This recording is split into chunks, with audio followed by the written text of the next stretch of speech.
بسم اللہ الرحمن الرحیم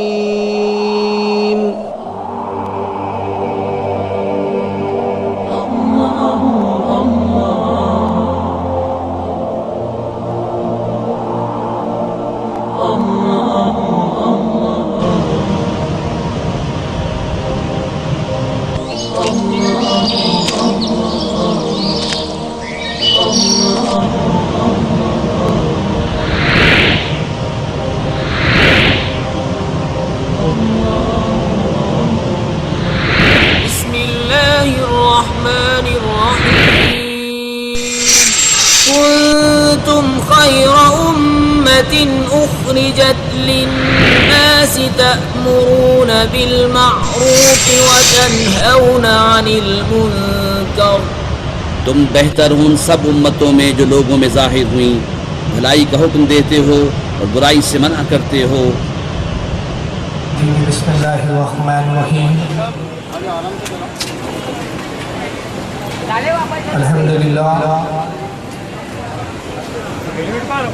الحمدللہ الذی فضل علی سیدنا و مولانا محمد صلی اللہ علیہ وسلم علی العالمین جميعا.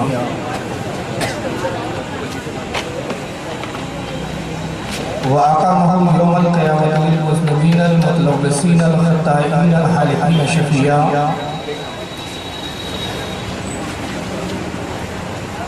فصلى الله تبارك وتعالى عليه وعلى كل من هو محبوب ومرجو لديه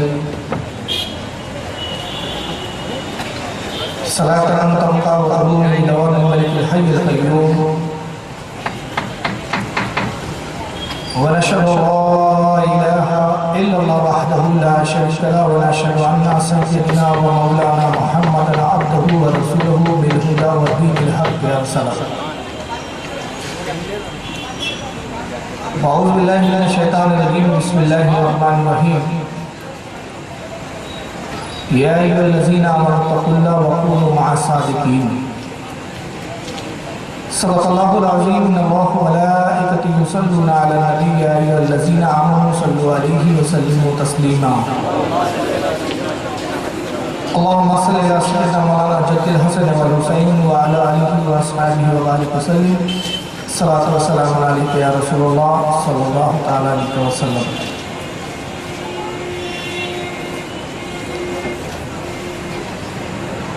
غریب آئے ہیں تیرے در پہ غریب نواز.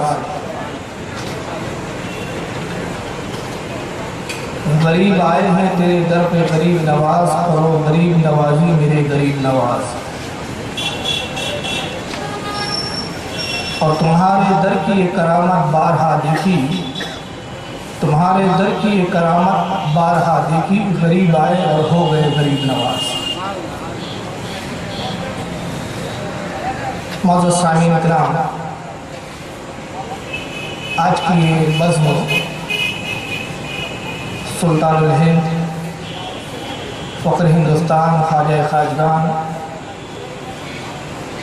حضرت سیدنا معین الدین اجمیری سنجیری رضی اللہ تعالیٰ عنہ کی بارگاہ میں خراج عقیدت پیش کرنے کے لیے منعقد کی گئی ہے. سرکار خواجہ غریب نواز کی ذات و شخصیت اس کی محتاج نہیں ہے. اہل سنت والجماعت کا کون سا بچہ ہے جو سرکار غریب نواز کو نہیں جانتا ہے؟ محبت غریب نواز، عشق غریب نواز ہمیں گھٹیوں میں پلایا جاتا ہے. اور اس کا سبب اور وجہ یہ ہے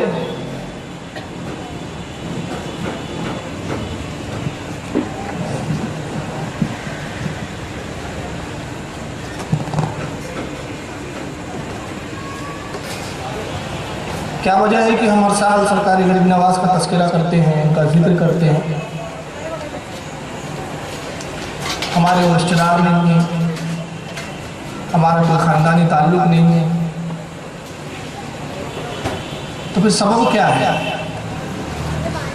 سبب صرف اتنا سا ہے کہ سرکار خواجہ غریب نواز نے ہمیں ایمان اور اسلام دیا. اگر سلطان الہند کی ذات ہندوستان کی سرزمین پہ تشریف نہ لاتی تو آج ہم کفر و شرک میں مبتلا ہوتے. سرکار غریب نواز نے ہندوستان کے لوگوں پر وہ احسان عظیم فرمایا کہ جو ایک باپ اور ایک ماں بھی نہیں کر سکتے. اس لیے کہ باپ اور ماں باپ تو پیدا کر دیتے ہیں، زندگی میں پالتے پوستے ہیں، پرورش کرتے ہیں، لیکن مرنے کے بعد جو آخرت کی اصل زندگی ہے، جو ہمیشگی کی زندگی ہے، اس ہمیشگی کی زندگی میں آرام و سکون کا سامان جنہوں نے میسر کرایا ہے وہ حضرت معین الدین اجمیری کی ذات گرامی. سلطان الہند پہ بہت کچھ آپ سنتے ہیں علماء سے، اور چونکہ بیان مجھے بہت زیادہ کرنا ہے، خواہشات یہ ہے کہ تفصیلات بتائی جائیں غریب نواز کے بارے میں، لیکن یہ میں سمجھتا ہوں اتنا آسان نہیں ہے کہ ایک روز اور 2 روز کے جلسے میں سرکار غریب نواز کی زندگی اور ان کے سوانح حیات کو احاطہ کیا جائے گا. جہاں تک ممکن اور کوشش ہوں گا میں ان کا ذکر کروں گا، لہٰذا میں تمہید کو زیادہ لمبی نہیں کر رہا ہوں. میں بالکل ان شارٹ اپنے عنوان پر آتے ہوئے آپ کو بتانا چاہتا ہوں اور تاریخ کے حوالے سے آپ کے گوشہ گزار کی بات کر دینا چاہتا ہوں کہ ہندوستان میں سلسلہ چشت کا احسان سب سے زیادہ ہے. یہ تو ہندوستان کی زمین پر سلسلہ قادریہ بھی ہے، نقشبندیہ بھی ہے، سہروردیہ بھی ہے، لیکن سلسلہ چشتیہ کا جو احسان مسلمانان ہند پر ہے وہ احسان سب سے زیادہ بلند و بالا ہے. آپ کے لفظ سنتے ہیں سلسلہ چشت، تو اس کی وجہ تسمیہ کیا ہے؟ یہ چشتی ہم جو لفظ استعمال کرتے ہیں اس سلسلے کے بزرگوں کے نام کے بعد، تو اس کا سبب کیا ہے؟ آخر خواجہ معین الدین چشتی کیوں کہتے ہیں، خواجہ عثمان چشتی کیوں کہتے ہیں، نظام الدین چشتی کیوں کہتے ہیں، نصر الدین چشتی کیوں کہتے ہیں؟ اس سلسلہ چشتیہ کے جو بزرگان دین ہیں، تو یہ چشتی جو کہلائے اس کی وجہ کیا ہے، اس کا سبب کیا ہے؟ تو میں تاریخ کے حوالے سے بتاؤں کہ اس سلسلے میں ایک بزرگ آتے ہیں جو اپنے وقت کے امام، اپنے وقت کے زہد و تقویٰ کے پیشوا، اپنے وقت کے شیخ المشائخ، جن کا نام تاریخ اسلام میں شیخ علوم ممشاد رحمۃ اللہ تعالیٰ علیہ آتا ہے. اور اس سے پہلے کے اگر بزرگوں کا آپ جائزہ لیں گے تو حضرت ابراہیم ابن ادھم اس سلسلے میں ہے، خواجہ حسن بصری ہے، اس میں بڑی بڑی جلیل القدر شخصیات ہیں. لیکن میں ذکر وہاں سے شروع کر رہا ہوں کہ حضرت شیخ علوم ممشاد رحمۃ اللہ تعالیٰ علیہ جو اپنے وقت کے بہت بڑے ولی کامل تھے، بغداد میں ان کا قیام ہے. اور یہ زمانہ وہی ہے کہ جس زمانے میں سرکار غوث اعظم جیسی شخصیت جلوہ گر ہونے والی ہے. سرکار غوث پاک سے کچھ پہلے کا زمانہ، اپنے وقت کے زہد و تقویٰ کے امام مانے جاتے تھے حضرت شیخ علوم ممشاد رحمۃ اللہ تعالیٰ علیہ.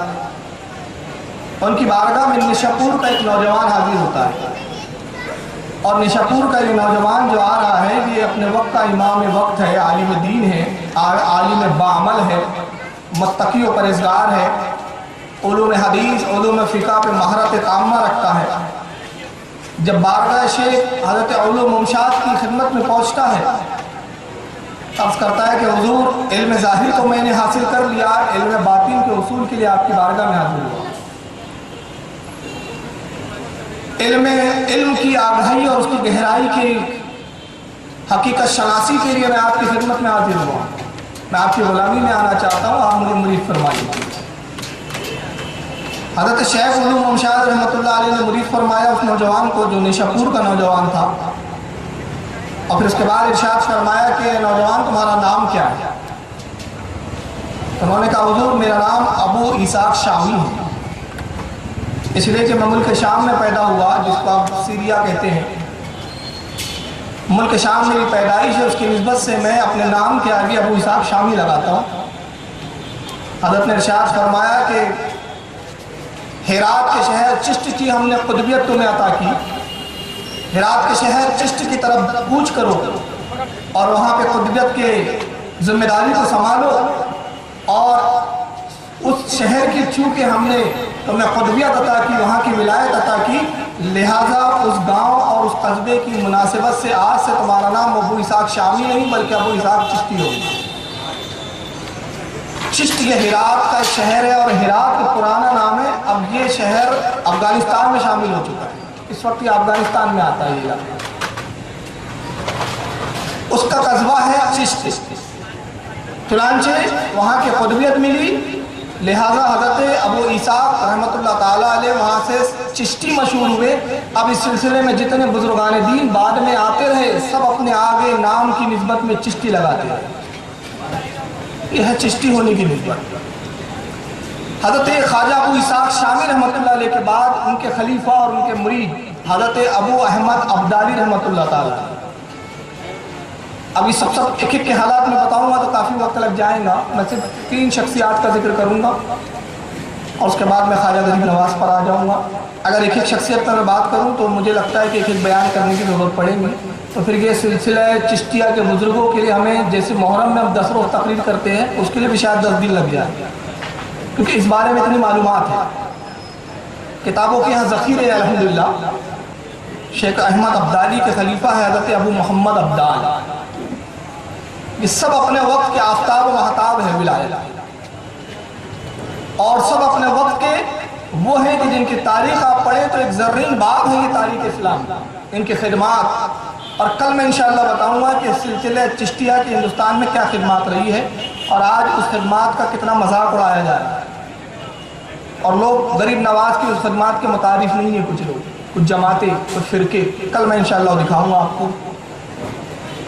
حضرت شیخ ابو محمد ابدال کے خلیفہ آتے حضرت خواجہ نصر الدین چشتی رحمۃ اللہ تعالیٰ اور پھر ان کے خلیفہ حضرت خواجہ مودود چشتی رحمۃ اللہ تعالیٰ علیہ.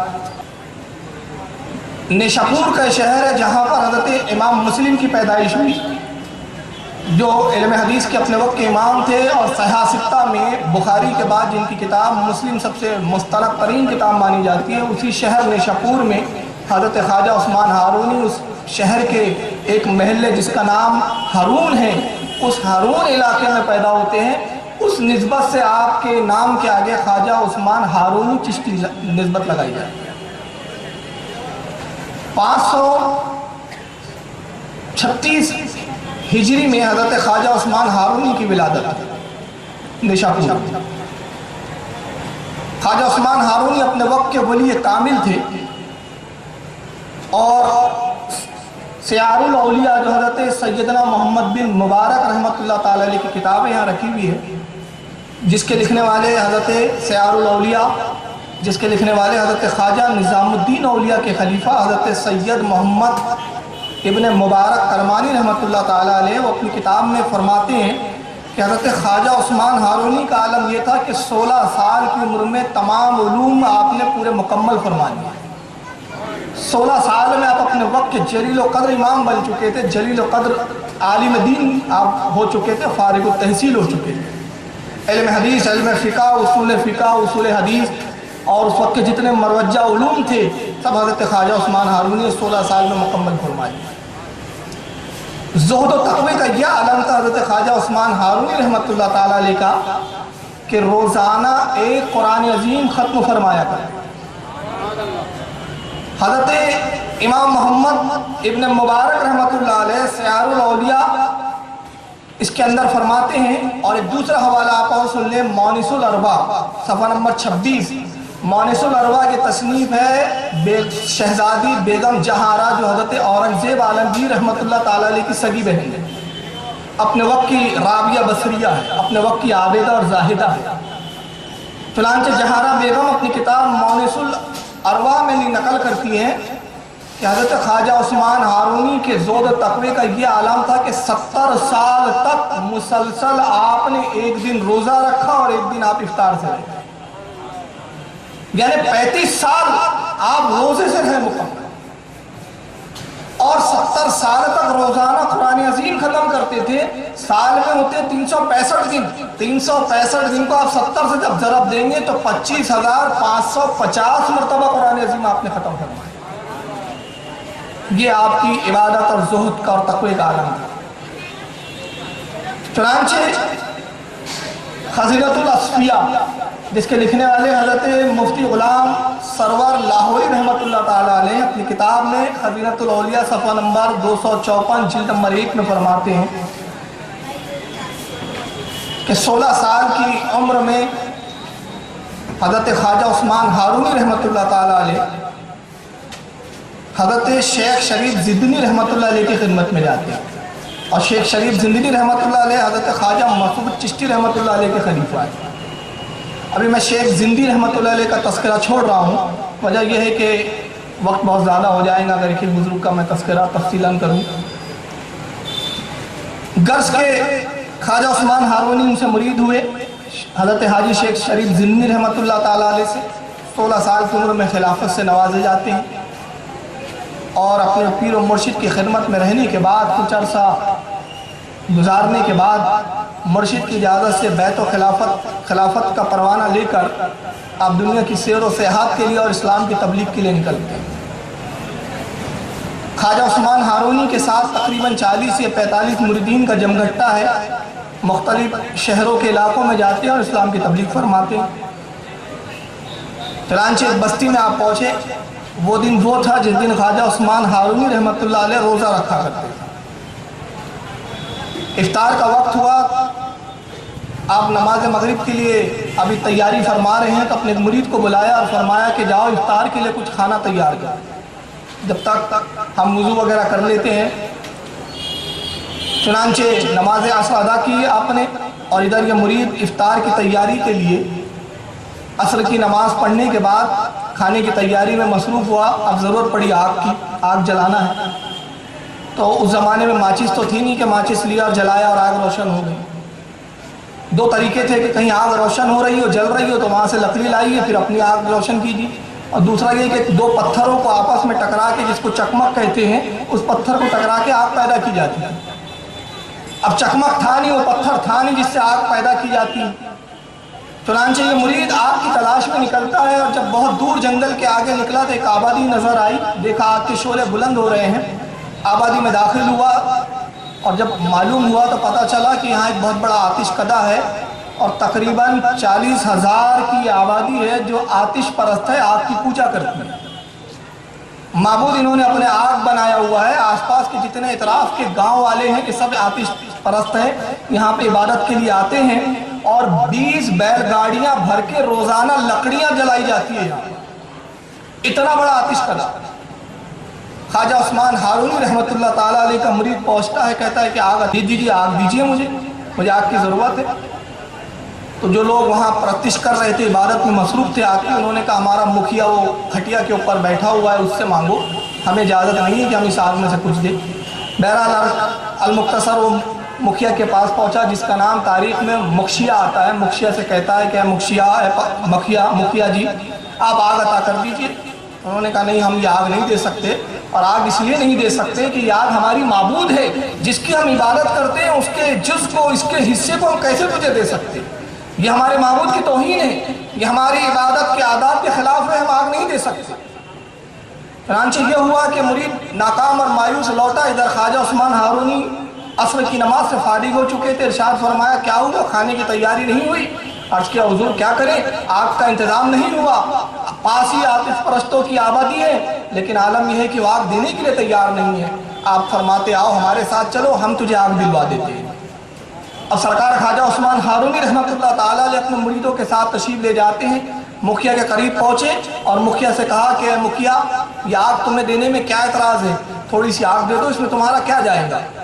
کہتا حضور ہم یقیناً آپ کو دے دیتے، ہمارا یہ عمل کسی تعصب کی بنا پر نہیں ہے بلکہ احترام کی بنا پر ہے، اور احترام ہم اپنی اس معبود کا کرتے ہیں، آگ کا کرتے ہیں، جس کی ہم عبادت کرتے ہیں۔ ہم اس کو دے نہیں سکتے، اس کا کوئی جز آپ کو عطا نہیں کر سکتے، یہ ہمارے معبود کی بے ادبی ہے۔ خواجہ عثمان ہارونی فرماتے ہیں تم اس کی عبادت کرتے ہو، اس کو پوجتے ہو، اس کو راضی کرنے کے لیے تیار ہو، تو کیا یہ آگ، یہ تمہارا معبود تم سے راضی ہے؟ کہاں کیوں نہیں راضی ہے، ہم برسوں سے اس کی عبادت کر رہے ہیں۔ تو خواجہ عثمان ہارونی فرماتے اگر راضی ہے تو پھر اس آگ میں اپنا ہاتھ ڈال کے بتاؤ، اور اگر تمہارا ہاتھ محفوظ رہا تو میں جان لوں گا اور مان لوں گا کہ واقعی تمہارا معبود تم سے راضی ہے، اور تم نے اتنے سالوں جو اس کی پوجا کی تو پھر تم نے کچھ کام کیا ہے۔ تو مکھیا کہتا ہے آپ کیسی عجیب بات کر رہے ہیں، آگ کا کام جلا دینا ہے، آگ کا کام کسی کو خاک کر دینا ہے، یہ آگ ہمیں کیسے چھوڑ سکتی ہے؟ میں اپنا ہاتھ کیا، اگر میں اپنا کرتا بھی ڈال دوں تو جلا کر خاک کر دیں گی، اس لیے کہ اس کا کام جلانا ہے۔ سرکار خواجہ عثمان ہارونی فی البدی فرماتے ہیں تو پھر اس آگ کو کیوں پوجتے ہو جو تمہیں جلا سکتی ہے؟ میں تجھے اس معبود کی طرف بلاتا ہوں جو اس آگ کا بھی خالق ہے۔ جو اس آگ کا بھی پیدا کرنے والا ہے، اور وہ قادر ہے کہ اپنے بندہ مومن کو، اپنے پسندیدہ بندے کو اگر وہ آگ میں داخل بھی ہو جائے تو اس آگ اس پر کوئی اثر نہ کرے اور محفوظ ہو جائے۔ اگر تو اس منظر کو دیکھنا چاہتا ہے تو میں تجھے وہ چشمدید واقعہ دکھا دوں۔ چنانچہ یہ فرما کر خواجہ عثمان ہارونی نے اس مکھیا کی گود میں اس کا ایک پوتا بیٹھا تھا بچہ، اس کو پکڑا اور پکڑنے کے بعد اس آگ میں آپ نے چھلانگ لگا دی۔ بس جیسے ہی آگ میں چھلانگ لگانا تھا، نتیجہ یہ ہوا کہ ایک شور برپا ہوا، اور خواجہ عثمان ہارونی جب آگ میں داخل ہوتے ہیں، قرآن عظیم کی آیت کریمہ زیر لب آپ ورد فرما رہے ہیں۔ آیت کا مفہوم یہ ہے کہ اے آگ ابراہیم پر ٹھنڈی ہو جا اور سلامتی والی ہو جا۔ یہ آیت کی تلاوت کر کے آپ آگ میں داخل ہو گئے۔ مکھیا چیخ پڑا، پورا جم غفیر جمع ہو گیا کہ کیا معاملہ ہوا۔ ایک عجیب پاگل انسان آیا، خود تو اس نے اپنے آپ کو آگ میں جھونک دیا ہے اور ہمارے بچے کو بھی اس نے مار ڈالا۔ نتیجہ یہ ہوا کہ آنن فانن یہ خبر پہنچتی ہے اور وہ پوری آبادی آتش کدے کی طرف دوڑتی ہے کہ آج ایک عجیب واقعہ ہو گیا۔ ایک دیوانہ شخص آیا اور اس نے مکھیا کے پوتے کو اپنے ساتھ آگ میں لے کر داخل ہو گیا۔ بہت دیر ہو گئی مگر کسی کی ہمت نہیں ہے۔ اب ہمت کیا ہے جو آگ میں چلا گیا ہو، داخل ہو گیا ہو، کون ہے جو جا کے اس کو بچائے؟ جو جائے وہ خود جل جائے۔ جب کافی عرصہ گزر چکا تو اس کے بعد اسی آگ کے آتش کدے سے ایک نعرہ تکبیر بلند ہوتا ہے اور ایک آواز آتی ہے، نعرہ تکبیر اللہ اکبر۔ اب نگاہیں اٹھی تو دیکھتے ہیں خواجہ عثمان ہارونی اسی بچے کو گود میں لیے ہوئے آگ سے باہر تشریف لا رہے ہیں۔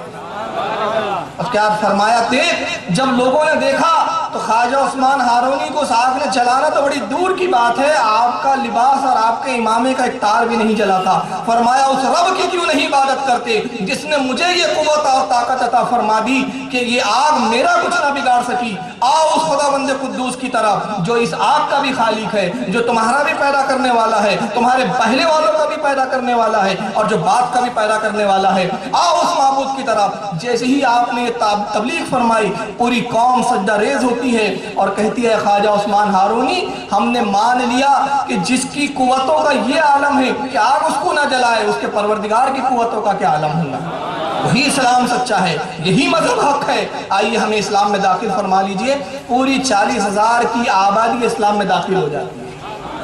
سرکار خواجہ عثمان ہارونی نے اس مکھیا کا نام عبداللہ رکھا اور اس جماعت کا اس کو مکھیا برقرار رکھا، اور اس کے بعد ایک نگاہ فیض جو ڈالی ہے تو یہ عبداللہ جو کل تک آتش پرست تھا وقت کا ولی کامل بن چکا ہے۔ اور اس کے بعد فرماتے کہ اس قوم میں تجھے ان کی رہنمائی اور ان کی تربیت کے لیے چھوڑتا ہوں، تجھے سارے علوم عطا کر دیے گئے، ظاہراً بھی علوم دے دیے گئے، باطناً بھی علوم دے دیے گئے۔ اس قوم کی تربیت اور اس کو نصیحت کر، اور اس پوتے کو جس کو آپ لے کر داخل ہوئے تو اس کا نام آپ ابراہیم رکھتے ہیں، اور وہ آتش کدہ جہاں برسوں سے آگ روشن تھی اس آتش کدے پہ ایک عالیشان مسجد تعمیر فرمائی۔ یہ خواجہ عثمان ہارونی رحمت اللہ تعالیٰ علیہ کون ہے؟ یہ سرکار غریب نواز کے پیر و مرشد ہے۔ تو یہ پیروں کا سلسلہ ہے۔ آئیے ذرا ایک اور میں یاد آ رہا ہے، حالانکہ چاہ رہا تھا کہ چھوڑ دوں لیکن دل چاہتا نہیں کہ چھوڑوں کیا پکڑوں، یہ مشکل ہے میرے لیے۔ ایک بزرگ ہے حضرت خواجہ شریف زندنی رحمت اللہ علیہ، میں نے بھی نام لیا۔ ان کا عالم کیا ہے؟ جنگل میں ویرانے میں رہتے، آبادی سے دور، امیروں سے محبت نہیں، پیسے والوں کی طرف راغب نہیں ہوتے، کوئی آتا ہے نذرانہ دیتا ہے تو قبول نہیں فرماتے، سادگی زندگی ہے، دن میں روزہ رکھتے ہیں، رات میں عبادت کرتے ہیں۔ حاجی شریف زندگی رحمت اللہ تعالیٰ وقت کا ایک امیر قبیر شخص حاضر بارگاہ ہوتا ہے، ساتھ میں غلاموں کا جم غفیر ہے، دست بوسی کی، اور اس کے بعد کچھ سونے اور چاندی کے سکوں کی تھیلیاں حضرت کی طرف بڑھاتا ہے۔ حضور یہ میری طرف سے نظر قبول فرمائی۔ ارشاد فرمایا کیا ہے؟ کہا حضور یہ حقیر سا تحفہ ہے۔ کہا ہاں تحفہ تو ہے لیکن اس میں ہے کیا؟ کہا حضور اس میں سونے کے سکے ہیں۔ حضرت حاجی شریف زندنی رحمت اللہ علیہ فرماتے کیا تجھے درویشوں سے نفرت ہے یا ان سے کوئی دشمنی ہے؟ کہا حضرت میں آپ کا مطلب نہیں سمجھا۔ فرمایا دنیا اور دولت درویشوں کے لیے دشمن کی مانند ہے، یہ درویش کو تباہ و برباد کر دیتی ہے، جا اس دولت کو لے جا، یہ دولت کی ہمیں کوئی حاجت نہیں، آپ کو یہ تو قبول کرنا چاہیے۔ آپ نے فرمایا کہ ہمیں اس کی ضرورت نہیں۔ پھر اصرار کیا، آپ انکار فرماتے رہے، اصرار بڑھتا رہا، انکار فرماتے رہے۔ حاجی شریف زندنی رحمت اللہ تعالیٰ علیہ آبادی سے دور جنگل میں رہا کرتے تھے، آبادی نہیں ہے وہاں پر، جب یہ بار بار اصرار بڑھا، اب آپ پر جلال کی کیفیت طاری ہوئی، ہاتھ پکڑتے ہیں، باہر تشریف لاتے ہیں اور لانے کے بعد فرماتے ہیں تو ہمیں دنیا کی دولت کیا دکھاتا ہے، دیکھ اب جیسے ہی نگاہ اٹھائی جہاں تک نگاہ جاتی ہے پوری زمین اور پورا صحرا سونے کی نہر بن چکا ہے اور سونا نہر کی مانند بہتے ہوئے نظر آتا ہے۔ کہتے ہیں اللہ نے ہماری ٹھوکروں میں وہ طاقت دے دی ہے کہ ہم زمین پہ ٹھوکر مار دے تو وہ سونا بن جاتی ہے، یہ دولت تو ہمیں کیا دکھا رہا ہے۔ وہ معافی مانگتا ہے اور اس کے بعد کہتا ہے حضور مجھے اپنی طرح بنا لیجئے، اب ترک دنیا کر کے حضرت کی غلامی میں آتا ہے۔ حاجی شریف زندنی رحمت اللہ علیہ پیر و مرشد خواجہ عثمان ہارونی کے یعنی غریب نواز کے دادا پیر ہے، تو جس کا دادا پیر یہ، جس کا پیر و مرشد اتنے بلند پائے کا، اور حضرت ابراہیم ابن ادھم جو دادا لکڑ دادا پیر ہے ان کا ذکر کروں تو بہت وقت لگے گا، میں سمجھتا ہوں 4 سے 5 مجلسیں چاہیے ابراہیم ابن ادھم کے لیے۔ اگر ابراہیم ابن ادھم کے بارے میں آپ کو پڑھنا ہو تو جس وقت میری ایک کتاب نکلتی تھی جس کا نام تھا ریاض الجنہ، قسطوں میں میں نے وہ حضرت ابراہیم ابن ادھم کو اس وقت لکھا تھا، اور غالباً 6 قسطیں اس وقت چھپی تھی، وہ 6 قسطیں، تو اس کے بعد بھی مضمون کتنے تھے، تو یہ ایسا سلسلہ ہے، ایسے ماہتاب اور ایسے آفتاب ہے اس سلسلے میں کہ جس کا ذکر کیجئے روشنی روشنی پھیلتے ہوئے نظر آتی ہے۔ حضرت خواجہ غریب نواز رضی اللہ تعالیٰ عنہ کا جو زمانہ ہے وہ زمانہ ہے کہ جب اسلامی حکومت میں سلجوتی جس کو ایک خاندان کہا گیا اس کی حکومت تھی۔ سلجوکیوں کی حکومت ایران راجدھانی ہے اور ایران کے قریب ایک قصبہ ہے جس کا نام خراسان آتا ہے، اور بعض لوگوں نے خراسان کا نام سجستان بھی بتایا، مختلف اختلافی روایتیں ہیں۔ خراسان پر ایک زیادہ اتفاق ہے، خراسان کا ایک قصبہ ہے، ایک محلہ ہے جس کا نام ہے سنجر، یہاں ایرانیوں کی حکومت۔ ایک دن یہ ہوتا ہے کہ کچھ لوگوں نے یہاں پر بغاوت کی سنجر میں، اور خراسان میں جب بغاوت ہوئی تو ایران کے سلطان نے اپنے ایک جنرل کو بھیجا، جاؤ اس بغاوت کو دبا کر آؤ۔ چنانچہ وہ پہنچا جنرل، لیکن وہ بغاوت کو نہیں دبا پایا، شکست ہوئی اور خراسان کے لوگوں نے مار کاٹ کے بھگا دیا۔ دوسرے پھر ایک سردار کو بھیجا سلطان نے ایران کا، سلجوکی شہنشاہ نے بھیجا، وہ بھی شکست ہوا۔ آخر میں مجبور ہو کے اپنے بھائی جس کا نام سنجر ہے، اب یہ سنجر اس کا نام کیوں تھا وہ میں بعد میں بتاؤں گا، سنجر کو بھیجتا ہے کہ جاؤ خراسان کی بغاوت کو دبا دو۔ سنجر نکلا، 20,000 کی بڑی فوج ہے اس کے پاس، بڑا بہادر اور قوی، بڑے مضبوط باہوں کا مالک، تلوار کا دھنی، تیر اندازی کا شہنشاہ، اپنے وقت کا ایک کوہ ہمالہ ہے، طاقت کے عالم۔ چنانچہ یہ سنجر نکلتا ہے، ایک جگہ پڑاؤ ڈالا تو اللہ کی قدرت ایسی ہوئی کہ اس پوری 20,000 کی فوج میں ہیضہ پھیل گیا، اور اس زمانے میں آج ہیضہ کا علاج ہو جاتا ہے، اس زمانے میں نہیں ہوتا تھا۔ اس زمانے میں جب ہیضے کی وبا پھیلتی تھی تو آبادی کی آبادی ختم ہو جاتی، تباہ و برباد ہو جاتی تھی، مرنے لگتے تھے لوگ اور بچانے کی کوئی صورت نہیں۔ بس احتیاط کا یہ پہلو ہوتا تھا کہ جہاں ہیضہ پھیلا ہے آپ اس آبادی میں جائیے مت، اور اس شخص کو جہاں ہیضہ پھیلا اس کو دوسری آبادی میں آنے مت دیجیے، یہی اس وقت کا طریقہ تھا بچاؤ کا، باقی کوئی طریقہ نہیں۔ سنجر بہادر تھا مگر ساتھ ہی رحم دل بھی تھا، تو اس نے کہا کہ خراسان کی بغاوت کے لیے ہم دبانے کے لیے جا رہے تھے، مگر اللہ نے یہ عذاب ہم پہ نازل کیا کہ ہم میں ہیضہ پھیل گیا، لہذا میں نہیں چاہتا کہ خراسان ہم جائیں اور وہاں کی آبادی میں بھی ہیضہ پھیلائے، بس اس جنگل اور ویرانے میں قیام کرو اور یہیں پر اپنی موت کا انتظار کرو۔ اگر ہم کسی کو بچا نہیں سکتے تو کسی کو مارنا بھی نہیں چاہیے، ہم اب کسی آبادی میں نہیں جائیں۔ 20,000 کی یہ فوج نے پڑاؤ ڈال دیا، روزانہ 20 25 30 100 150 مر رہے ہیں، وہیں اٹھاتے وہیں دفن کرتے، علاج کی کوئی تدبیر نہیں۔ اب ساتھ میں جو حکیم تھے، جو اطباء تھے، طبیب تھے جو فوج کے ساتھ چلتے تھے، وہ حکیم بھی مر چکے، اب جو رہی سہی تھوڑی بہت امید تھی وہ بھی ختم۔ نوبت یہاں تک آ گئی کہ سنجر جو یہ سردار تھا، سلطان کا بیٹا، ایران کے شہنشاہ کا بھائی، بیٹا نہیں بھائی معاف کرنا، سلطان کا بھائی، نتیجہ یہ ہوا کہ اس کو بھی ہیضہ ہوا، الٹیاں ہونا شروع ہوئی۔ تبھی کچھ دور پر ایک گرد و بار اٹھتا ہوا نظر آتا ہے، نظر دوڑائی تو معلوم ہے کہ کوئی تاجروں کا قافلہ ہے جو خراسان کی طرف جا رہا ہے۔ راستہ ہوئی، سنجر نے ایک شخص کو بلایا، اپنے خادم کو کہا دوڑ جا کے اس قافلے والے سے کہو کہ ادھر نہ آنا، راستہ بدل دو، کہیں ایسا نہ ہو کہ یہاں سے گزرو تم میں بھی ہیضہ پھیل جائے۔ سپاہی دوڑا اور جانے کے بعد دور سے چلاتا ہے لوگوں واپس جاؤ، پاس میں کچھ ایک لشکر ہے، لشکر جرار حیضے کی بلا میں مبتلا ہے، لوٹ جاؤ، کہیں ایسا نہ ہو کہ تم بھی ہلاک ہو جاؤ، کئی 100 ہم میں مر چکے ہیں افراد۔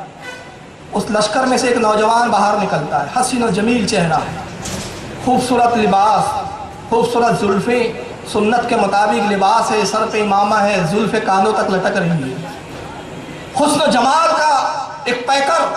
نوجوان آگے بڑھتا ہے، کہا کہ کہاں ہے وہ فوج؟ کہا آپ لوٹ جائیے۔ کہا میں لوٹنے کے لیے ہی نہیں آیا ہوں، جب میں قدم آگے بڑھا دیتا ہوں تو پیچھے نہیں لیتا۔ کہا آپ چاہتے کیا ہے؟ کہا مجھے اپنے سردار سنجر سے ملاؤ۔ کہا کہ نہیں، انہوں نے منع کیا ہے، آپ کو ہیضہ ہو جائے گا، آپ مر جائیں گے۔ کہا میں تنہا چلوں گا، اور یہ جتنا لشکر ہے میرا یہ جو تاجروں کا قافلہ ہے یہ نہیں چلے گا، یہی رہے گا، میں تنہا چلتا ہوں، اگر بلا آئے گی تو میں تنہا اس کو جھیلنے کے لیے تیار ہوں، تم کیوں فکر کرتے ہو؟ جب اس نوجوان نے اصرار کیا تو یہ سپاہی نے ساتھ لے لیا، سنجر کے پاس لے کے پہنچتا ہے تو سنجر کہتا ہے نوجوان تم نے کیوں تکلیف کی؟ کیا تمہیں اس بات کا ڈر نہیں ہے کہ یہ ہیضہ تمہیں بھی لگ جائے؟ نوجوان مسکراتا ہے، کہتا ہے کہ کیا ایک گلاس پانی مل سکتا ہے، ایک پیالہ پانی؟ کہا یہاں کا پانی بھی مت پیجیے آپ، یہ پانی وہ ہے جس کو ہیضے کے مریضوں نے چھوا ہے، اس کو یہ ہیضے کا جو مریض ہے یہ سب چھو رہے ہیں، اس پانی کو پی رہے ہیں، آپ مت پیجیے۔ نوجوان نے کہا نہیں مجھے لا کے دو پانی، انشاءاللہ مجھے کچھ نہیں دوں گا۔ ایک گلاس پانی لا کر دیا، نوجوان نے ایک گھونٹ پیا، پینے کے بعد کچھ پڑتا اور اس پہ پھر دم کر دیا، اور فرماتے ہیں اس کے بعد وہ نوجوان کہ تمہارے پاس جو پانی کے ذخیرہ ہے، جس برتن میں پانی رکھے یہ پانی اس میں ملا دو اور پورے لشکر کو ایک ایک گھونٹ جتنا میسر آتا ہے سب پلا دو۔ کہا اس سے ہوگا کیا؟ کہا دیکھیے تو وہ جو نوجوان نے گھٹ پانی پیا اور وہ ایک پیالہ پانی پھر اس پورے پانی میں ملایا گیا، اور جب پورے لشکر میں پانی تقسیم کیا جاتا ہے، جیسے ہی جس کے شکم میں پانی جاتا ہے ہیضے کی بیماری سے وہ شفا یاب ہوتے نظر آتا ہے۔ دیکھتے ہی دیکھتے پورا لشکر صحت مند ہو گیا۔ سنجر نے جب یہ دیکھا تو بڑا خوش ہوا، قیمتی زیورات، قیمتی کپڑے سب لے کر حاضر کرتا ہے، نوجوان تم نے ہم سب کی جانیں بچائی، یہ قبول کرو۔ آپ فرماتے مجھے اس کی کوئی ضرورت نہیں، میرا رب مجھ سے راضی ہو جائے یہی میرے لیے کافی ہے۔ نوجوان اپنا تعارف تو بتاؤ، کون ہو جس کی زبان میں اللہ نے یہ تاثیر رکھی ہے؟ کون ہو کہ جس کے پانی پینے کی تاثیر یہ ہے؟ میں اس پانی کو جھوٹا نہیں کہوں گا کہ اس پانی کی بے ادبی ہے، اس لیے کہ مومن کا جھوٹا جھوٹا نہیں ہوتا۔ یہ تو ولی کامل ہے جس نے وہ اپنے لب لگائے ہیں، جس کے لبوں کی تاثیر یہ ہے کہ وہ جس پانی کو چھو دے وہ پانی شفا والا بن جائے۔ نوجوان کون ہو؟ نوجوان اپنا نام بتاتا ہے، میرا نام سید کمال الدین کا بیٹا غیاث الدین ہوں، یہی ہے سرکار غریب نواز کے والد گرامی، جس کے باپ کا یہ عالم ہے۔ یہ پورا خاندان آفتاب و مہتاب ہے۔ میں کہا نا کہ کس کا انتخاب کرو اور کس کو چھوڑ دو۔ یہ غیاث الدین نوجوانی کے عالم میں لشکر کی جان بچاتے ہیں۔ آپ نے فرمایا سنجر تیرا نام سنجر کیوں ہے؟ تو کہتا ہے کہ میرا نام سنجر اس بنا پر ہے کہ میرے والد نے خراسان پر جب حملہ کیا تھا اس کو قبضے میں لینے کے لیے، تو یہاں پر ایک بزرگ ہوا کرتے تھے، اس بزرگ نے میرے والد کو سمجھایا اور کہا کہ جنگ کرنے کی ضرورت نہیں ہے، اگر آپ انصاف پسند ہے تو میں خراسان کے حاکم سے گفتگو کرتا ہوں، علاقہ ہم ویسے ہی سونپ دیں گے، لہٰذا بغیر جنگ کے علاقہ سونپ دیا گیا تھا۔ والد گرامی اس سے بڑے خوش ہوئے اور اس علاقے کو انہوں نے بغیر تلوار کے فتح کیا تھا، لہٰذا اس علاقے سے ان کو زندگی کے آخری لمحوں تک اتنی محبت رہی کہ جب میری ولادت ہوئی تو اسی علاقے کی نسبت سے میرا نام سنجر لگ گیا۔ تو آپ نے کہا کہ وہ کون بزرگ تھے جنہوں نے یہ معاہدہ کروایا تھا اور مسلمانوں میں آپس میں جنگ کرنے سے روک دیا تھا ایک دوسرے کو؟ انہوں نے کہا کہ وہ بزرگ کا حلیہ یہ ہے، حضرت غیاث الدین فرماتے وہ میرے والد گرامی سید کمال الدین تھے، اس بنا پہ وہ سنجر تھا۔ تو سرکار غریب نواز کے والد حضرت غیاث الدین، اسی سنجر کی سرزمین پر سرکار غریب نواز کی ولادت 537 ہجری میں ہوتی ہے۔ آپ کی والدہ کا نام ام الورا نام تھا۔ آپ اپنی تمام بہنوں میں سب سے زیادہ حسین اور خوبصورت تھی، اس لیے گھر کے لوگ ماہ نور کہہ کر پکارا کرتے تھے۔ ماہ نور یعنی چاند کی روشنی کی مانی، جس کا حسن چاند کی طرح ہے۔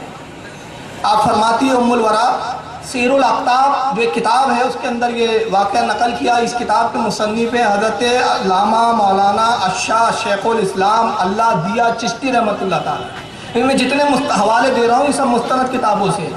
تو یہ اس کتاب میں فرماتے ہیں ام الورا حضرت خواجہ معین الدین چشتی رحمۃ اللہ تعالیٰ علیہ کی والدہ کا بیان کہ وہ فرماتی جب معین الدین میرے شکم میں آئے تو قسم وحدہ لا شریک کی میں اپنے شکم میں معین الدین کے کلمہ پڑھنے کی آوازوں کو سنا تھا. یہ پیدائشی مادرزاد عابد و زاہد ہے. دوشنبے کے دن آپ کی ولادت ہوئی پیر کا دن. اور بڑی عجیب اتفاق ہے یہاں پر باپ کی طرف سے سلسلہ نسب حضرت امام حسین سے جا کر ملتا ہے. حسین یہ باپ کی طرف سے. والدہ کی طرف سے سلسلہ امام حسن سے جا کر ملتا ہے. نجیب الطرفین سید ہے. دونوں طرف سے خاندان سید ہے. اور اتفاق یہ ہے کہ اپنے جد کریم کی سنت ایسی ادا کرتے ہیں. 13 رجب تاریخ ہے ولادت مولا کائنات علی مرتضیٰ کی اور 14 رجب ہے آپ کے شہزادے معین الدین اجمیری. اپنے باپ سے ایک دن بعد پیدا ہوئے. دوشنبہ تاریخ دن ہے ولادت نبی پاک صلی اللہ علیہ وسلم کا پیر کا دن جس کو ہم کہتے ہیں فارسی میں دوشنبہ کہتے ہیں. اور وہی ولادت کا دن ہے حضرت خواجہ معین الدین چشتی کا. اور رضا اکیڈمی میں اس دن پروگرام ہوا تھا تو میں ایک بات کہہ گیا تھا دل چاہ رہا ہے کہہ دوں کیونکہ ہمارے عشق کا مرکز ہے وہ ذات. ہمارے عشق کا مرکز ہے وہ ذات. وہ کون؟ سرکار تاج الاولیاء. سلسلہ چشتیہ کے ہی بزرگ ہے. چشتی سلسلے کی نسبت ہے. سرکار تاج الاولیاء نے تو سنت کو ایسا ادا کیا کہ سلسلہ چشتیہ میں شاید ہی کوئی ایسا بزرگ گزرا. ولادت سرکار تاج الاولیاء کی ہوتی ہے پیر کے دن. نبی پاک کی ولادت بھی پیر کے دن. تاج الاولیاء کی ولادت ہے صبح صادق کا وقت. نبی پاک کی ولادت کا وقت بھی ہے صبح صادق. تاج الاولیاء کا وصال ہوتا ہے پیر کے دن. نبی پاک صلی اللہ علیہ وسلم کی جو ہے وفات بھی ہے وہ پیر کے دن. وصال کا وقت ہے سرکار صلی اللہ علیہ وسلم کا مغرب کا وقت. تاج الاولیاء کا بھی وقت ہے مغرب کا. بس ایک فرق چھوڑ دیا تاج الاولیاء نے. وہ یہ کہ سرکار صلی اللہ علیہ وسلم کی زندگی کے جتنے ایام ہیں وہ ہے 63 سال غالباً 13 دن. اور تاج الاولیاء کی زندگی کے ایام ہے 63 سال 12 دن. تو اب یہاں حکمت دیکھیے. اب میں نے ایک بار غور کیا اس کو میں جب پڑھا اور میں سوچ رہا تھا یہ ولادت کے عالمین میں نے دل میں خیال کیا تاج الاولیاء قربان آپ کے جب ساری چیزوں میں سنت ادا کی تو یہاں کیوں نہیں کی؟ 63 سال 13 دن کیوں نہیں 12 کیوں؟ فرمایا 2 عالم ارواح سے گویا جواب دے رہے ہیں اے میرے غلام سن اس میں بھی سنت ہے کیونکہ میں دیکھ رہا ہوں ایک ایسا زمانہ آئے گا جو نبی سے برابری کا دعویٰ کریں گا. میں ایک دن پہلے اس لیے وصال کر رہا ہوں باقی تو سنتیں ہو جائے اور دن نبی کے برابر نہ ہو کہ جب میں تاج الاولیاء ہو کے نبی کے برابر نہیں ہو سکتا تو یہ پھٹیچر کا رسول اللہ کے برابر ہے. میں اولیاء کا تاجدار ہو کے نبی کی برابری کرنے کی جرت نہیں کر رہا ہوں. انہیں ہمت کیسے ہوتی ہے کہ نبی کو اپنی طرح کہتے ہیں. یہ عشق کی بات ہے. میں نہیں چاہتا اور وہابیوں کو ہضم ہوں گی بھی نہیں اور ان کو ہضم کروانا بھی نہیں. ہم عشق کے بندے ہیں بات کیوں بڑھائیں. اے عشق تیرے صدقے جلنے سے چھٹے سستے جو آگ بجھا دیں گی وہ آگ لگائیں. ہم عشق کے بندے. اب آئیے سرکار معین الدین چشتی جو تاج الاولیاء کے سردار الاولیاء ہے اور تاج الاولیاء کا بڑی خاص تعلق ہے غریب نواز سے. بڑی خاص نسبت ہے. یہ ایک الگ ٹاپک ہے ابھی وہ موضوع ہی نہیں ہے ورنہ پھر تاج الاولیاء اور نظام غریب نواز کے تعلق بتاؤں تو اس پہ 2 گھنٹے لگ جائے گا. اب کیا کیا چھوڑوں گا. 9 سال کی جب عمر ہوتی ہے سرکار غریب نواز کی تو آپ پورے مروجہ علوم سے فارغ ہو جاتے ہیں. 9 سال کا بچہ بات نہیں کرتا مگر غریب نواز کا عالم کیا ہے 9 سال میں آپ فارغ التحصیل ہو گئے. علم حدیث اصول فقہ جتنے علوم تھے سب سے آپ فارغ ہوئے. والد گرامی خود اپنے وقت کے عالم دین سے حفظ قرآن اپنے والد سے فرق کیا. والد کی وراثت میں ایک پنچکی تھی اور ایک باغ تھا انگوروں کا. 15 سال کی عمر میں سرکار غریب نواز کے والد کا وصال ہوتا ہے. بچپنے کے واقعات میں چھوڑ رہا ہوں یہاں معین الدین اجمیری کے. 15 سال میں جب وصال ہو گیا 15 سال کی عمر تھی جب آپ کی تو والد سے وراثت میں وہ پنچکی آئی جس میں آٹا پیسا جاتا تھا. پانی سے وہ چکی چلتی تھی اور انگوروں کا باغ.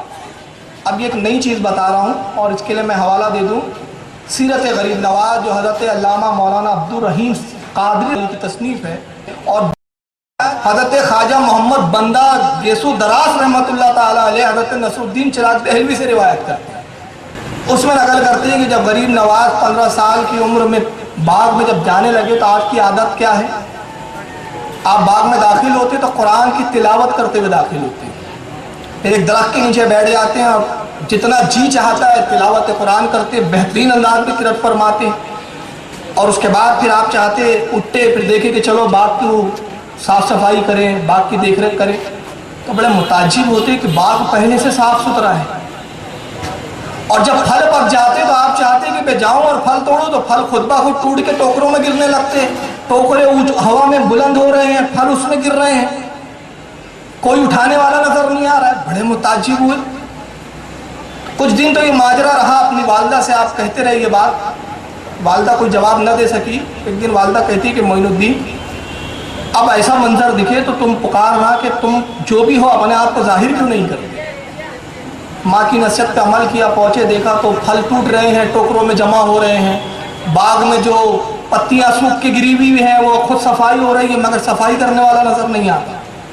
آپ نے پوچھا جو تم کوئی بھی ہو تو سامنے ظاہر کیوں نہیں ہوتے، ظاہر ہو جاؤ۔ جب جملے فرمایا تو 6 بڑے قوی اور مضبوط باہوں کے مالک 6 اشخاص سامنے ظاہر ہوتے ہیں۔ بڑے ادب سے سلام کیا، دستبوسی کی، قدموں کو بوسہ دیا۔ خواجہ معین الدین فرماتے ہیں کہ تمہارا نام کیا ہے اور تم کون ہو؟ تو وہ 6 کے 6 کہتے حضور ہم قوم جن سے۔ کہا یہ بات کی یہ سب کرنے کی ضرورت؟ کہا حضور ایک مرتبہ ہم یہاں سے گزر رہے تھے، آپ کی قرأت سنی، ہم نے روئے زمین پر ایسا قاری آج تک نہیں دیکھا۔ ہم روزانہ حاضر ہوتے ہیں اور آپ کی قرأت سنتے ہیں، اور جب سے ہم نے آپ کی قرأت سننے کا معمول بنایا اسی دن سے ہم خود باغ کی صفائی بھی کرتے تاکہ آپ ان چیزوں سے فارغ ہو جائیں تو زیادہ سے زیادہ کلام الہی تلاوت کریں، ہم زیادہ سے زیادہ اس کو سنیں۔ یہ معین الدین اجمیری کا مقام ہے کہ جنات ان کے خادم ہیں۔ ابھی تو ابتدائی منزل ہے معین الدین اجمیری کی۔ تقریباً 16 یا 17 سال کی عمر ہوئی تو وقت کے مجذوب حضرت ابراہیم قندوزی رحمۃ اللہ تعالیٰ علیہ مجذوب وقت ہے، گھومتے پھرتے باغ میں تشریف لاتے ہیں۔ معین الدین اجمیری کا معمول ہے کہ جو بھی آتا ہے باغ میں کوئی بزرگ مشائخ اس کی خاطر تواضع کرتے ہیں، خدمت کرتے ہیں۔ حضرت ابراہیم قندوزی اس مجذوب کو دیکھا، ہاتھ پکڑا، اپنے باغ میں لے آئے، بٹھا دیا ایک کونے میں۔ حضرت نے فرمایا بھوک لگی ہے کچھ کھلاؤ۔ گئے انگوروں کا کچھ خوشے بہترین میٹھے انگور توڑتے ہیں، اور توڑنے کے بعد ایک پلیٹ میں رکھا، حاضر بارگاہ کر دیا۔ حضرت ابراہیم قندوزی یہ خراسان کے رہنے والے نہیں تھے، یہ رہنے والے تھے نیشاپور کے، اور یہ خلیفہ اور مرید تھے حاجی شریف زندنی رحمۃ اللہ علیہ کے، جو غریب نواز کے دادا تھے۔ اور ابھی غریب نواز نے حاجی شریف زندنی اور خواجہ عثمان ہارونی کا بھی نام بھی نہیں سنا، یہ تو اپنے دنیا میں مشغول ہے ابھی خواجہ معین الدین چشتی۔ چنانچہ یہ حضرت ابراہیم پہنچتے ہیں اور اس کے بعد انگور لیتے ہیں۔ پہلا انگور اٹھایا، کھایا اور ایک جملہ فرمایا اس میں غیاث الدین کا تقویٰ ہے۔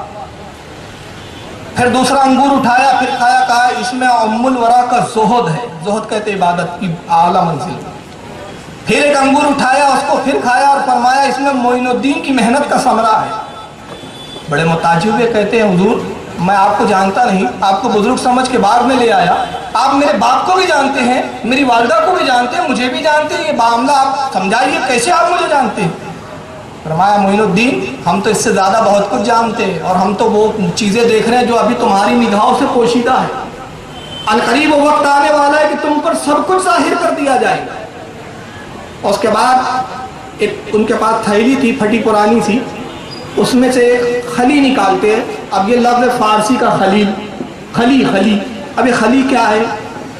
خلی سرسوں کا جو پھول ہوتا ہے اس کا بھوسی سے ایک روٹی بنائی جاتی ہے، اب نہیں کھاتے لوگ، یہ بزرگوں کی غذا ایسی جو ہوتی ہے۔ یا تو تلی جو ہوتی ہے تل، اس کی بھوسی سے روٹی بنا لیجئے تو اس کو خلی کہا جاتا ہے، یا سرسوں کے پھول کی بھوسی جو نکلتی ہے اس کو خلی کہتے ہیں۔ ایک چھوٹا سوکھا ٹکڑا نکالا خلی کا، اس کے 2 ٹکڑے کیے۔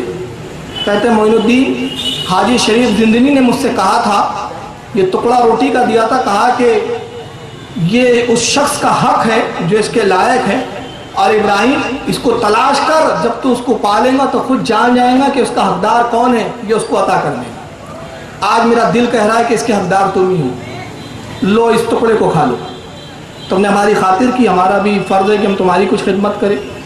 اس خلی کا آدھا حصہ کیا، آدھا خود کھایا، آدھا معین الدین چشتی کو دیتے ہیں۔ سرکار معین الدین نے جیسی اس خلی کے ٹکڑے کو کھایا، دل کی دنیا بدل چکی تھی، یک لخت دنیا سے نفرت پیدا ہو گئی۔ سیدھا اس کے بعد آپ بازار تشریف لاتے ہیں، اعلان کرتے ہیں لوگوں کون ہے جو میرا باغ خریدے۔ کچھ امیر قبیر آگے بڑھے، کہا کہ ہم آپ کا باغ خریدنے کے لیے تیار ہیں۔ بولی ہوئی، آخری بولی جہاں پر رک گئی اس قیمت میں باغ فروخت کیا، پنچکی فروخت کیا، سب بیچ دیا، پورا مال اور اثاثہ اور روپیہ لے کر خواجہ غریب نواز آتے ہیں، اور آنے کے بعد بازار میں بیچ چوراہے پر رکھ دیتے ہیں، اور اس کے بعد ارشاد فرماتے ہیں لوگوں جو اس کا مستحق ہے وہ آئے اور یہ لے کے چلے جائے۔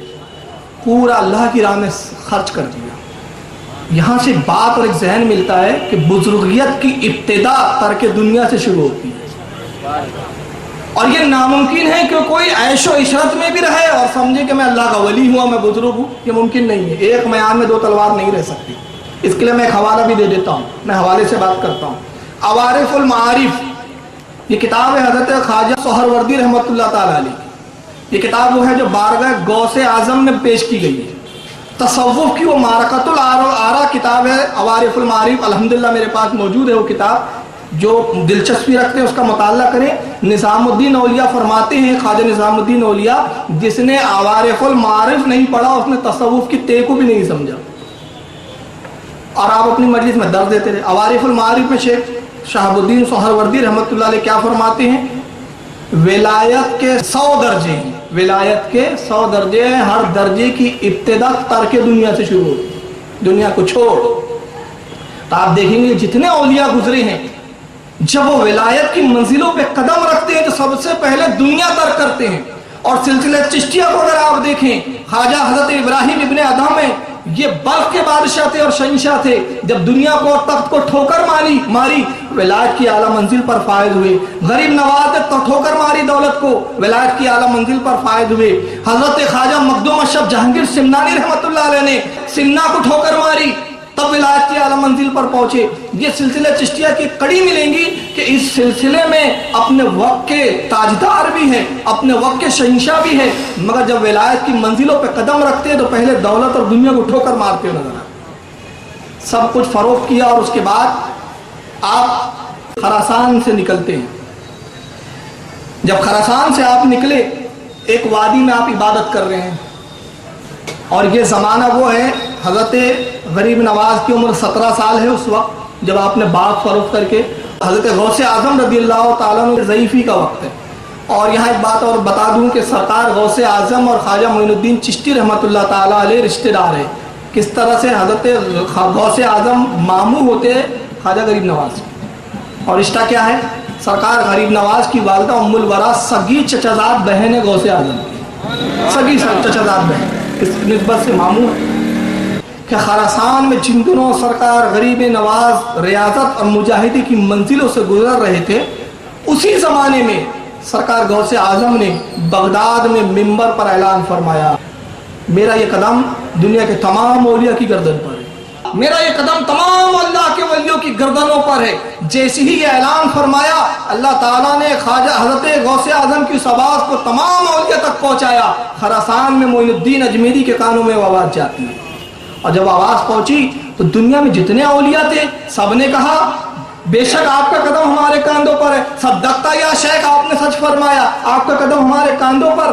مگر آپ غریب نواز اور معین الدین اجمیری کی فرما برداری پہ قربان جائیں، آپ جھکتے ہیں حد رکوع اور حد سجدہ تک، اور اس کے بعد ایک جملہ فرماتے ہیں، اے شیخ آپ کا قدم میری گردن پر نہیں بلکہ میرے سر پر، میری آنکھوں پر، میری پلکوں پر۔ جب یہ جملہ فرمایا، خراسان کہاں ہے، بغداد کہاں ہے، بہت میلوں کا فاصلہ ہے، خواجہ غریب نواز وہاں غوث اعظم کی آواز سنتے ہیں، فرما برداری کرتے ہیں، اور وہی منظر کو غوث اعظم بغداد سے ملاحظہ کرتے ہیں، اور ارشاد فرماتے لوگوں غیاث الدین کے بیٹے معین الدین نے فرما برداری میں حد درجے مبالغہ کیا، ان قریب بارگاہ غوثیت سے ہندوستان کی ولایت سے نوازا جائے گا۔ یہ ہندوستان کی ولایت صدقہ ہے غوث اعظم کا جو بارگاہ رسالت سے عطا ہوا ہے۔ اللہ کے نبی بھی کسی کے وسیلے کے بغیر کسی کو نہیں دیتے، وسیلہ ہے یا غوث اعظم عطا کرنے والے ہیں رسول اعظم۔ خراسان کی ان وادیوں سے آپ نکل کر اور اس کے بعد آگے سفر اور دوسرے علاقوں کی طرف نکلتے کہ علوم باطنی اور ظاہری کو مزید اضافہ کیا جائے۔ راستے میں آپ جا رہے ہیں، حضرت خواجہ غریب نواز ایک مقام پہ دو شخصوں سے ملاقات ہوتی ہے۔ انہوں نے سلام کیا، کہا کہ اے مسافر، ہم بھی مسافر ہیں، ہمارے پاس کوئی چیز سامان نہیں ہے، ہم بھوکے ہیں، بھوک سے مر رہے ہیں، آپ کے پاس روٹی ہو تو دے دیجیے۔ سرکار غریب نواز کے پاس جو کچھ اس وقت میسر تھا کھانے کی اشیاء سب کچھ ان کو دے دی۔ پھر وہ دونوں نوجوان کہتے ہیں کہ اے شخص، اے مسافر، تم نے کھانا تو کھلا دیا لیکن آگے کے سفر ہمیں اور کرنا ہے، ہمارے پاس کچھ روپیے پیسے نہیں ہیں، ضرورت محسوس ہوں گی، اگر تمہارے پاس کچھ رقم ہو تو وہ بھی دے دو۔ سرکار غریب نواز نے پوری رقم بھی دے دی۔ وہ دونوں رقم لیتے اور ہنستے اور اس کے بعد کہتے ہیں کہ نوجوان تو پاگل معلوم ہوتا ہے، کھانا بھی پورا دے دیا، مال بھی پورا دے دیا، اب بغیر یہ جانے کہ ہم کون ہیں، اب دے دیا تو سن، ہم اس ایریے میں اس علاقے کے ڈاکو ہیں، ہم یہاں لوگوں کو لوٹ لیتے ہیں، انہوں نے تو خود ہی اپنے آپ کو لٹوا دیا، اب آگے سفر کیسے کرو گے؟ جب تم نے دولت دے دی، کھانا دے دیا تو یہ خیال نہیں کیا کہ آگے تمہارا کیا ہوگا؟ آپ فرماتے ہیں اس کی فکر نہ کرو، جو اللہ رب العزت اس ویرانے میں میرے ذریعے تمہیں رزق دلا سکتا ہے کیا وہ مجھے فراموش کر دے گا؟ وہ کیسے مجھے فراموش کرے گا؟ مجھے اس کی کوئی پرواہ نہیں۔ جیسے انہوں نے سنا، کہا معین، تمہارا نام کیا ہے؟ کہا معین الدین۔ کہا معین الدین، آج سے ہم تمہارے ہاتھ پہ توبہ کرتے ہیں، افسوس کہ ہم نے اب تک خدا کی رحمت کو پہچانا ہی نہیں۔ یہ دو ڈاکو، یہ پہلے تائب ہے جو سرکار معین الدین کے ہاتھ پہ توبہ کرتے ہیں، اور پھر توبہ کرنے والوں کا تو اتنا سلسلہ ہے کہ اس کا احاطہ محرک اور کوئی مصنف کر ہی نہیں سکا ہے آج تک، اتنا توبہ کرنے والوں کا ہے۔ خراسان سے نکل کر آپ بغداد پہنچتے ہیں، سرکار غوث اعظم سے ملاقات ہوئی، اور علماء فرماتے ہیں، مشائخ الزام لکھتے ہیں کہ 2 ماہ سرکار غوث اعظم کی خصوصی صحبت میں آپ نے گزارا، اور ان 2 ماہ میں کیا کیا نوازشات ہوئی وہ تو آپ دینے والا جانے اور لینے والا جانے۔ بغداد سے سفر کر کے نیشاپور تشریف لاتے، خواجہ عثمان ہارونی کی بارگاہ میں حاضر ہوئے، اور حاضر ہونے کے بعد کہتے حضور اپنے غلامی میں قبول کیجئے، مجھے بیعت فرما لیجئے، اس لیے کہ قرآن عظیم کا حکم ہے یا ایھا الذین آمنوا اتقوا اللہ وابتغوا الیہ الوسیلہ، اے ایمان والو اللہ سے ڈرو اور اس کی راہ میں وسیلہ تلاش کرو، مجھے وسیلہ چاہیے آپ کا۔ آج کل لوگ بولتے ہیں یار پیری مریدی کی کیا ضرورت ہے؟ ایک سوال ہے، میں کہتا ہوں یار ہم سے مت پوچھو، غوث پاک سے اور غریب نواز سے پوچھو، ان کو پیر کی کیا ضرورت ہے؟ اور جب ان علم کے ہمالوں کو ضرورت ہے تو ہم جیسے پٹیچروں کو ضرورت نہیں ہے پیر کی، ہم کو بھی ضرورت ہے بھائی، اور قرآن کا حکم ہے وسیلہ تلاش کرو۔ تو اس آیت پہ میں عمل کرنے کے لیے آپ کی بارگاہ میں حاضر ہو گیا ہوں، مجھے مرید فرمائیے، بیعت فرمائیے۔ آج کے پیر صاحب ہوتے تو ارے اعلان کرو ہم آئے ہیں، مرید ہو جاؤ، وہ اس وقت کے پیر تھے، آج کے پیر نہیں تھے۔